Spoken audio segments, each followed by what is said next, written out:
जय जय गुरुदेव दत्त. स्वामींच्या कृपेने हे उपाय सर्व कामे मार्गी लावतील. शिकार केलेल्या प्राण्यांचे मुखवटे किंवा जंगली ओबडधोबड लाकडाचे व सिरॅमिकच्या वस्तू घरामध्ये ठेवू नये.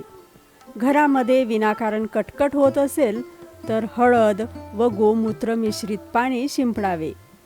तरीही फरक पडत नसेल तर 5 सुवासिनींना दूध द्यावे. त्यांचा मानसन्मान करावा. ज्या झाडांमधून चीक निघतो अशी झाडे घरात किंवा घराभोवती लावू नये. घरातून बाहेर निघताना रिकाम्या खिशाने जाऊ नये. असे म्हणतात की मुलांच्या आंघोळीच्या पाण्यात मीठ टाकून आंघोळ घातली तर नजर लागत नाही. पती पत्नीत वाद होत असेल तर बेडरूममध्ये एका काचेच्या भांड्यात खडा मीठ ठेवावे.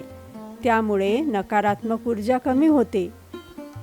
फरशी पुसताना पाण्यात खडे मीठ, चिमूटभर हळद, गोमूत्र टाकून फरशी पुसावी. यामुळे घरात नकारात्मक ऊर्जा प्रवेश करत नाही. तंत्रशास्त्रात मिठाचा खूप प्रभावी उपाय सांगितला आहे. एका काचेच्या भांड्यात मीठ घालून त्यात 4 लवंगा ठेवल्याने लक्ष्मीची कृपा राहते. देवाला नेहमी ताजी फुले अर्पण करावी. यामुळे देव प्रसन्न होतात व देवांचा आशीर्वाद मिळतो. अशाने पूजेचा दुहेरी फायदा मिळतो. देवाला सुकलेली शिळी कृत्रिम फुले अर्पण करू नये. फुले अर्पण करताना नेहमी अंगठा, अनामिका व मधल्या बोटाचा वापर करावा.